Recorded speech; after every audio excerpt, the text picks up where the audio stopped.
Okay. IDEApad sesi ini dengan bertemakan Entering the Market, the Making of a Successful Product. Merupakan sesi perbentangan penerima sijil penyempurnaan di bawah dana pra-pengkomersialan iaitu Techno Fund ataupun Science Fund.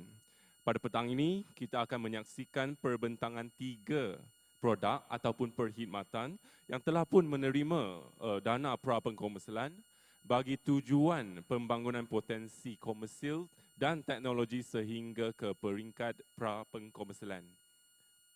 Sesi ini dimulakan dengan perbentangan kita yang pertama iaitu daripada Pertubuhan Amal Murni Malaysia iaitu projek Positive Online Parenting. Jumlah pembiayaan ini adalah sebanyak RM250,000. Projek ini telah pun tamat pada Jun tahun lepas. So majlis dengan segala hormatnya mempersilakan Miss Syam bagi menyampaikan perbentangan projek tersebut. Sekian. Dijemput.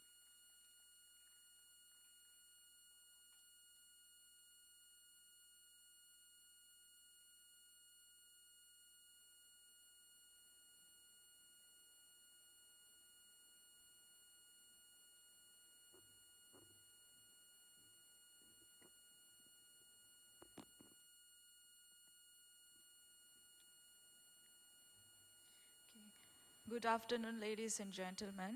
Okay, as what been displayed on the screen, our project name is Positive Online Parenting. So before I walk through about what is this project is all about, let me tell you some stories. Okay, we start the presentation with the stories. Okay.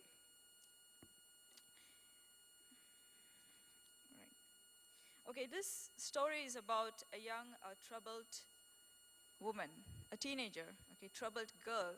Okay, she was so attached to this social media and considered that's the only entertainment that she have. She always shared about her problems and the troubles online. So, you know, that's what we do most of the time, right? We're frustrated. We'll post it on Facebook. I hate this, I hate that, and so on, isn't it? Okay, so that's what she does. So one day she have added a stranger. So this girl and the stranger become so close. You know, they become so, like they started to share the personal stuffs and so on. And then one day she have decided to meet this stranger. So what happened? She went to meet this guy and then she didn't return home. So what happened? We don't know what happened to her. She's still missing. It has been years, years and years. So what could possibly happen to her? Killed, raped, sold to human traffickers? So we are not sure. Okay. We have been listening all these kind of incidents around the globe. So it's even happening in Malaysia. So our project is based on these incidents. We call this as the cyber threats. So let me follow with the presentation. Okay, let me walk through the agenda first. Okay, the first one I will present about the project introduction, move towards with the objective, the workshop topics, activities, and finally the impact studies, the summaries, and our future plans.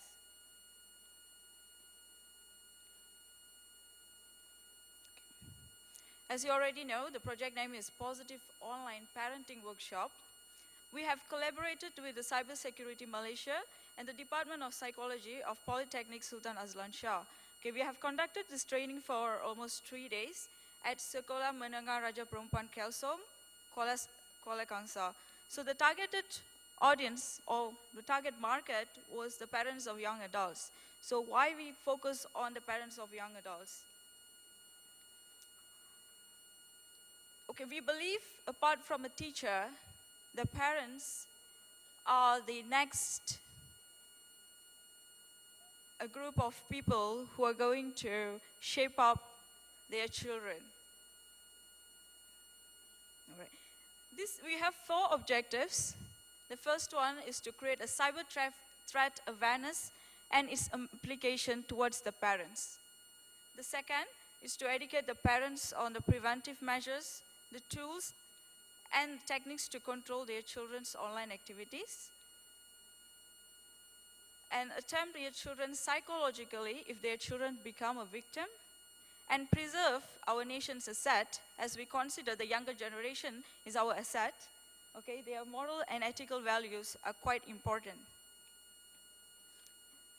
As you see on the screen, these are the topics that we have covered. Okay, we have taught the parents about what is cyberbullying. Okay, some of the parents are aware what is exactly meant by cyberbullying, or they are also unaware if their children become a bully as well. We also educate them about the impact and how they can, the impact on the children and how they can treat the children psychologically if they have been impacted. The next, social networking, like for example, privacy controls, the impacts being exposing all this personal information in social networking, and the influence of social media towards children.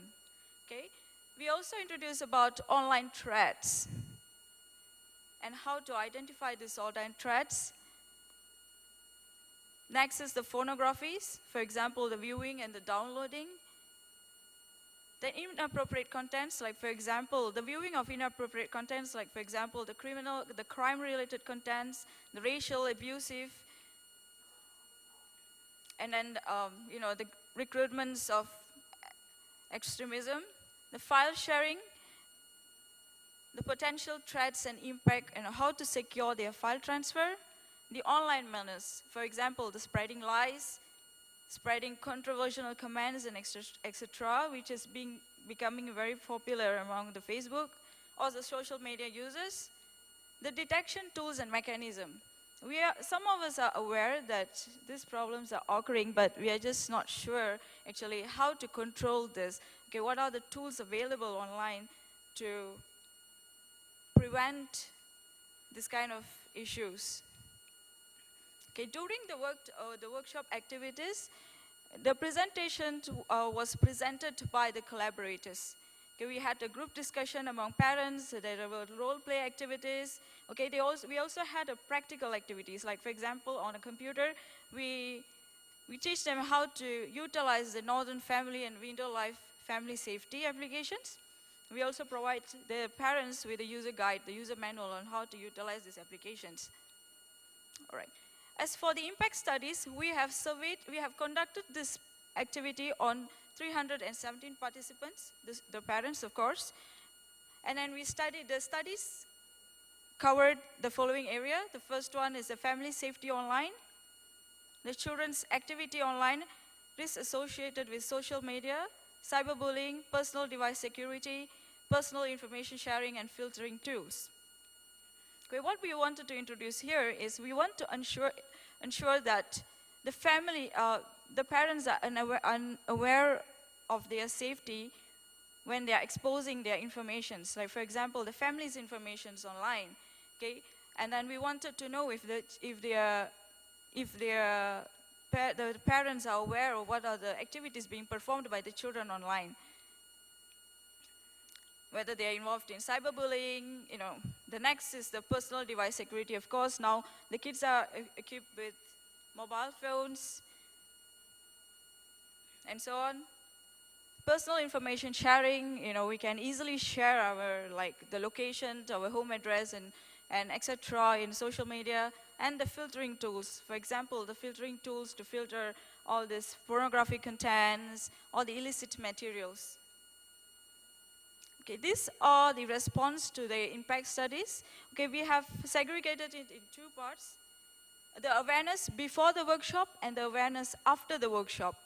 Okay, for the first question, we wanted to know that if the families are aware, if they are safe online. So before the workshop, okay, the awareness was very little, which was like 53%. After the workshop, it increased to 91%. Same goes to the awareness of the risks associated with the media. Okay, before the workshop, it was like 25%, and after the workshop, the families are aware that the risk associated with social media, so it's increased to 95%. Okay. As for the children's activity online, after we expose to them what are the how to monitor and what are the criteria to monitor the children's activity, the awareness increased to 79%, while the cyberbullying awareness increased to 96%. All right, these are the impact studies for the rest of the area, which is like the computer devices, the protection of the computer devices, file sharing informations, and also safeguarding the filtering tools. As for the summary, this workshop have benefited about 317 parents, and they have provided positive responses towards this program. Parents are encouraged to educate the children on do and don'ts when they are online. So parents are educated on how to technically safeguard their computers and their children's activity online. All right. So these are our future plans. We wanted to take this program to a bigger group of parents. Okay, currently we just conducted with a smaller group, which is 317. We want to introduce this workshop to a larger group. The main concern is, previously it was for the security, like for example, the safety of the children, but now the motivation factor have moved on to something else. For example, the recent case of a outstanding student who was owning hundreds, thousands of child pornographies. And then another issues where our teenagers are being recruited into criminal activities. So these are the motivation factors that we wanted to move on this project with a larger group of parents. Okay, thank you. That's my end of the presentation.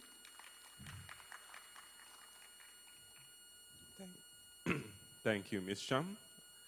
So please allow me to continue the session with English, and since I suppose all the presentations will be conducted in English. Right, that was a good presentation from Ms. Sham. I personally believe that was a good project, as we are living now in the world of internet. So next up, we have a technology project. It was funded via Science Fund. So please help me welcome to stage Dr. Muhammad Asyadi Azam Muhammad Abid from University Technical Malaysia. He will be presenting on his project, Development of High-Performance Energy Storage Device from Nanostructured and Aligned Carbon Nanotube Electrode. This project was funded, a total of funding of 272,140 ringgit. The project ended last year, December 2014. So please welcome, Doctor.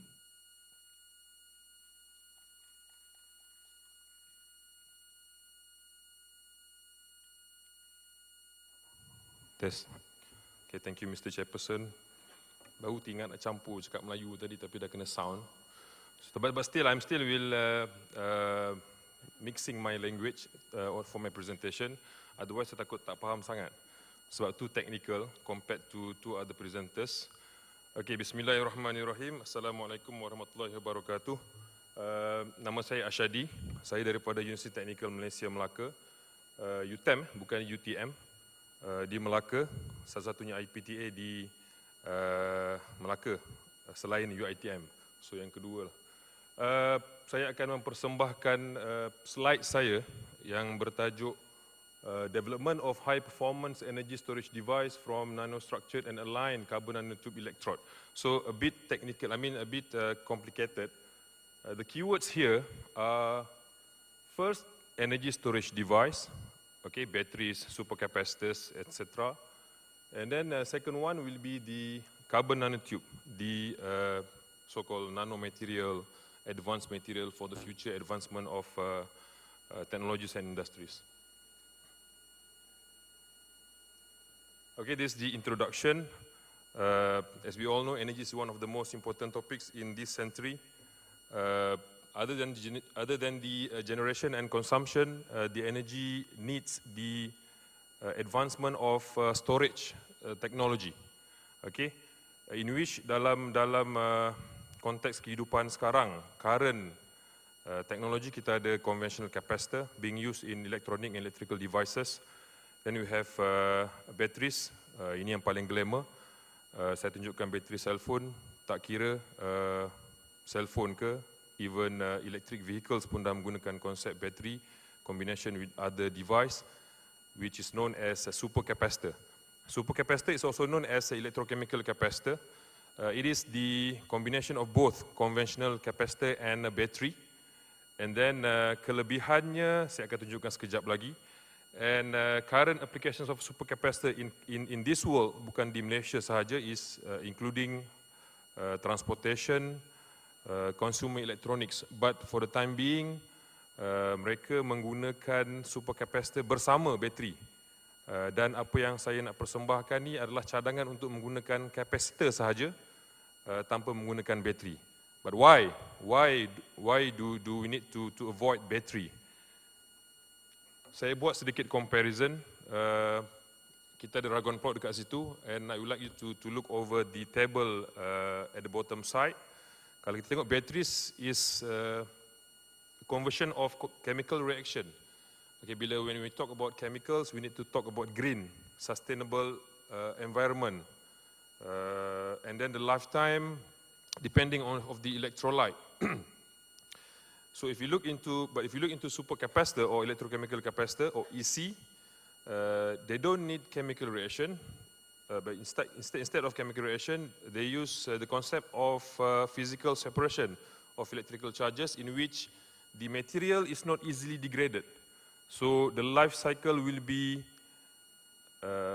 more than 10,000, more than 20,000 life cycles. Kalau kita bayangkan sekali kita charge telefon dan sekali sehingga 100%, that is one charge, and patah balik menjadi 0% is we call them discharge process. So one discharge or one cycle, one charge and one charge discharge. Kalau telefon we will say satu hari lebih kurang sekali atau dua kali. Kalau 20,000 cycles, it can go up to 300 years, tuan-tuan dan puan-puan sekalian. So kalau ada device, if this device being realized in this world, in this project in Malaysia, kita dapat bayangkan betapa kita akan membantu ekonomi as well as the society development di dalam negara kita. So in terms of the performance, we are all still struggling on the energy density, in which kalau in electric vehicle, kalau batteries dia boleh digunakan daripada Johor Bahru ke Perlis, but supercapacitor mungkin berhenti di Sungai Buloh contohnya. So dia tak sampai hujung. Alright. This is the concept of the theory of vertically aligned CNTs. Why do we need aligned carbon nanotube? It is the concept of alignment. It is in energy storage device, aligned CNT is much more preferable as to enhance the surface area of the materials so that we can get more charge storage ability for the device. And then for the method, we used CVD, chemical vapor deposition. In typical, we used alcohol catalytic CVD because of the OH or OH minus radical. They can give a good purity of CNT as well as better catalytic reaction with catalyst being used in the system. Dah masuk technical sikit. Okay, objectives of the project were first to grow and characterize the vertically aligned CNT grown on different substrates as one of the advantage of SCCVD. And then we characterize by using electron microscopies as well as other spectroscopies, and then to fabricate the electrode to directly grow the CNT on conducting foil. In battery and supercapacitor, in energy device, we need current collector. So those to contact, electrically contact between electrical source dengan device semasa proses charging. And then kat bawah tu saya tulis sikit kenapa CNT based supercapacitor dia bagus. Selain daripada surface area, it's also good electrical conductivity as well as chemical stability. Minta maaf Chairperson, saya cakap bahasa Melayu campur tak apa. Okay, terima kasih. So this is the motivation of the direct growth technique. Kalau kita tengok, kalau current process tak kira dia high end ataupun highly atau even multinational company, dia masih menggunakan conventional coating technique ataupun transfer technique. So bila both techniques being used, we can see that the binder materials being used inside the system. So binder ni dia bersifat insulating, which is not so good for the material. And then if we apply direct growth technique, binder material can be avoided. Secondly, we can simplify the electrode assembly process, and then as well as other time consumption and economical merit. Seterusnya, this the setup and modification of SCVD system. Saya nak berterima kasih kepada Direktorat Nanoteknologi, bahagian kluster industri yang memberi peluang saya mendapatkan furnace yang dinyatakan dalam ni. Ini adalah sistem yang saya beli menggunakan dana science fund saya. Alhamdulillah berjalan lancar sehingga kini. Dan this is the experimental parameter and as well as the electrochemical testing yang dijalankan untuk menentukan whether this device is good or not. Next, these are the results for, we did some experimental parameter optimization. So these are the aligned CNTs based on different temperatures. And then we can see not only multi-walls, we also can get single wall. Okay, that can be approved in Raman spectroscopy. These are one of the results. Secondly, these are the Raman spectroscopy that show the existence or the presence of single wall carbon nanotube, which is very in the high need of electronic device technology. So kita boleh, and then kita boleh tengok juga the diameter of the CNT grown on the substrate as small as 0.84 nano. So it's sub-nano size. But the most and the majority was the multi-wall carbon nanotubes. And then when we focus on 7 to 5 degrees C, these are the processing time analysis by using the CVD furnace. We found that 10 to 15 minutes was the best or the optimum CNT growth time with 0.2 micrometer per minute growth rate. So these are the graph. And then these are the suggested growth mechanism published by my students, my GRE under this project. So we can see where the catalysts stay and why they lift off from the aluminum oxide, etc. So the adhesive force between the catalyst and support was decreased based on the current CVD system. That one was the TEM image. And these are the morphological analysis of CNT, aligned CNT grown on conducting foil that will be directly used as a supercapacitor electrode. So we can see approximately 30 micrometer on SAS on stainless steel and approximately 11 micron on a nickel-based alloy. And then for Raman spectroscopy, we can see the quality level of the CNTs, and it's not so bad, and the CNTs were of decent quality, and it was confirmed by the TM observation shown in different slide.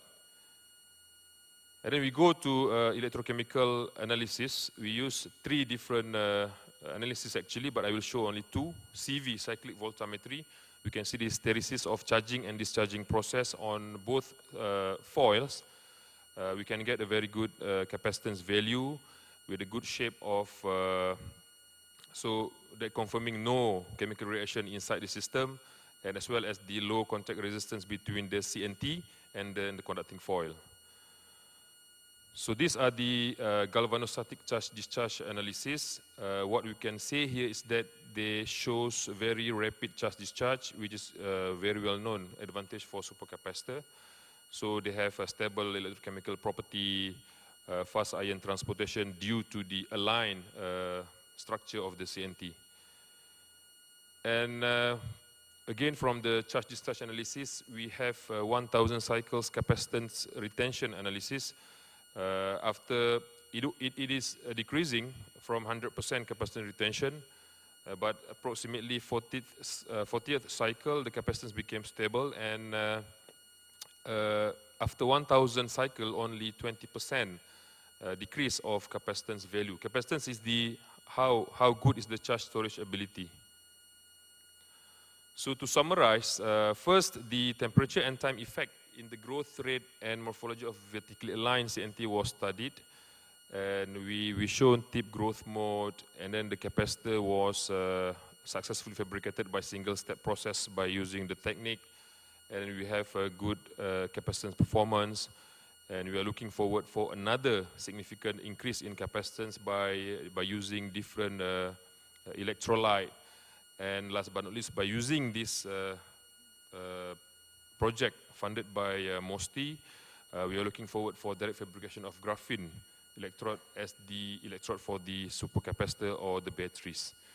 All right, these are the output from this project, selective publications, IPs, human capital, and special thanks to collaborators, special thanks, gratitude to project members, Prof. Fauzi, UTM, he was here this morning, UITM, Shah Alam, industrial collaborator, overseas collaborator, as well as UKM. And that's all from me. Thank you so much. I thank you for your kind attention. Again, thank you so much, MOSTI, for the funding given to me and my colleagues. Thank you. Right, thank you. So may I summarize if that's something that you see technology moving into our life? Previously, we were living with handphone where we press on the handphone. The technology of swiping or touch screen didn't actually penetrate into our life abruptly, but without us knowing, we are now in the era of touching screen handphone. So the presentation was on supercapacitors or ultra capacitors. I believe in near future, fuel cells or supercapacitors will slowly, without us knowing again, replacing what we know now as lithium batteries. All right. So it was a very good presentation from Dr. personally, because my expertise is still in fuel cell. I do look in ultra capacitors, and I'm affiliated with Nano Malaysia now, so probably we can even do more discussions after this. But last, I would like to call upon, I see a raise of hand. Is there any question or no? No, all right. So the next presenter, you are allowed to speak in any language that you wish, in Malay or be it in English, as long as everyone gets to understand your presentation. And you are the last presenter for this evening. It is the presentation from Mr. Mustafa from Majlis Aspirasi Pemangkin Nasional.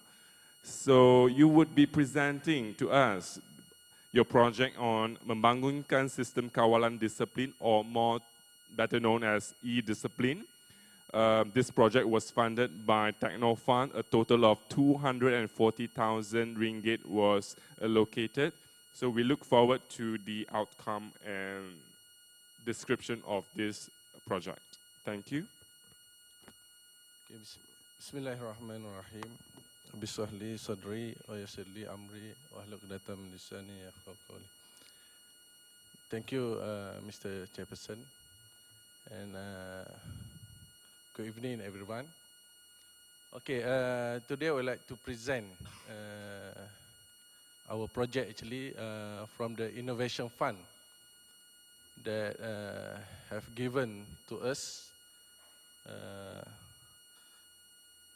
Actually, I would like to present in Malay, because we already do our presentation in bahasa.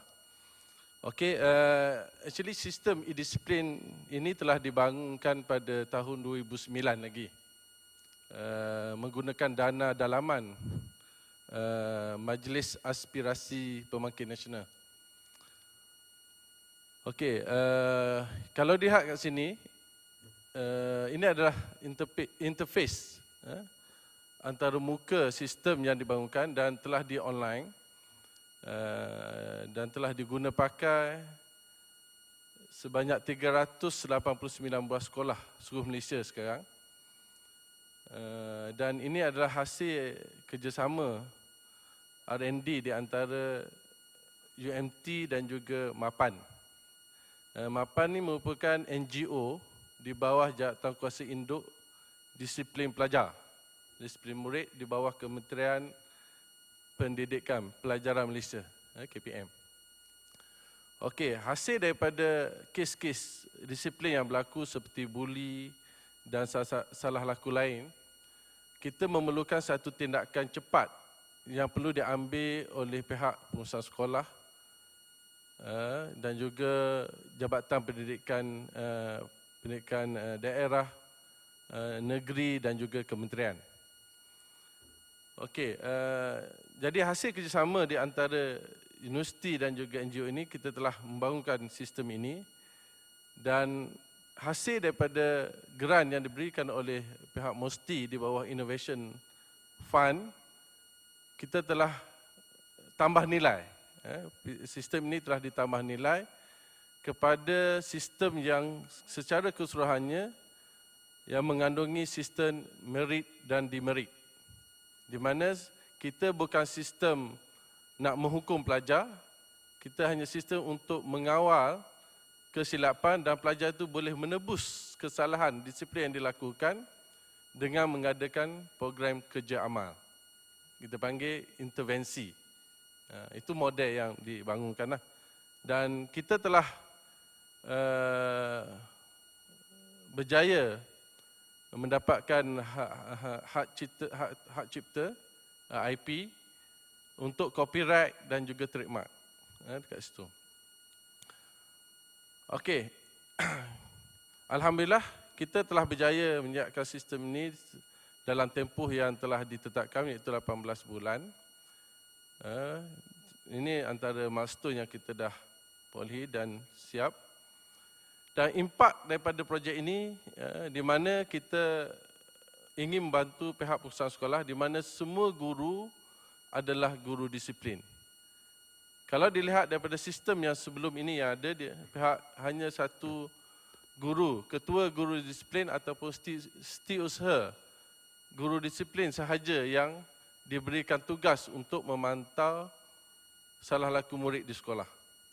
Tapi dengan adanya sistem e-disiplin secara online ini, kita berjaya merapatkan hubungan di mana semua guru-guru di sekolah termasuk pengurusan mengambil kerjasama untuk mengawal salah laku murid di sekolah.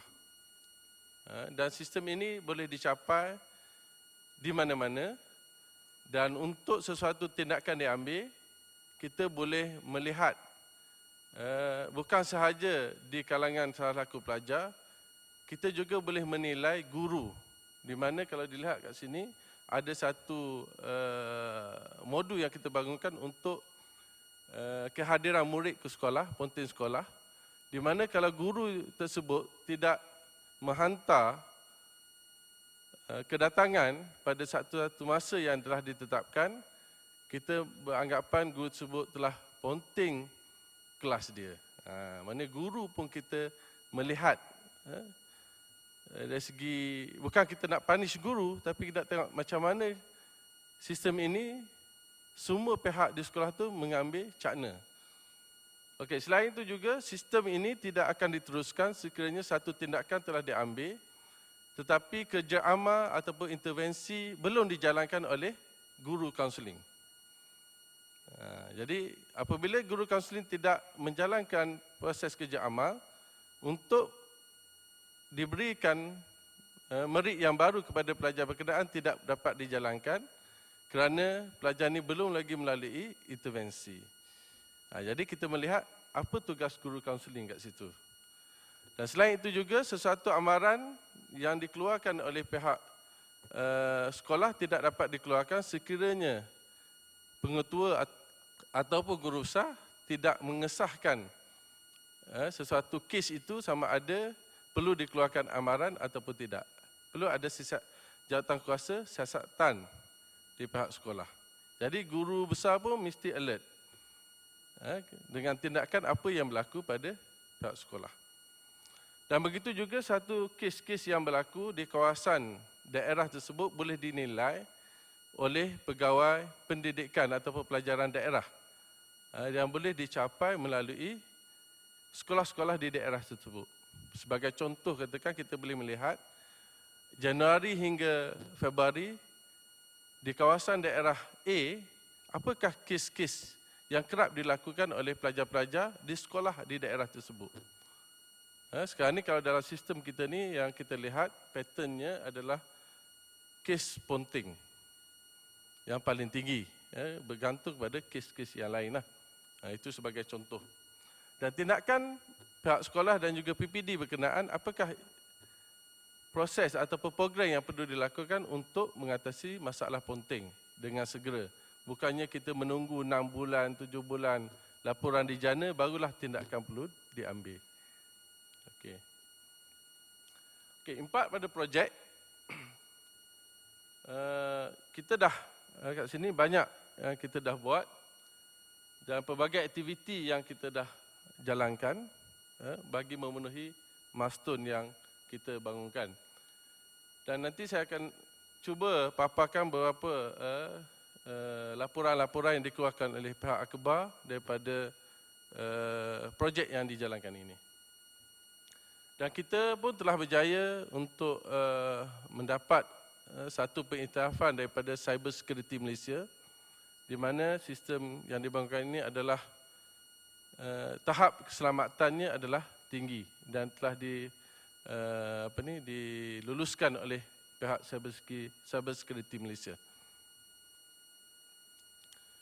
Okey, pencapaian kalau dilihat kat sini,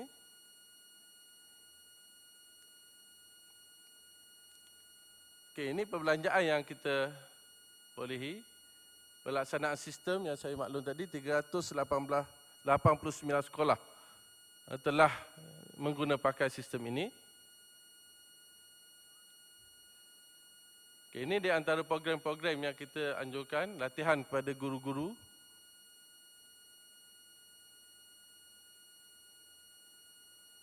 Dan pengiktirafan, kita telah banyak menerima pelbagai anugerah.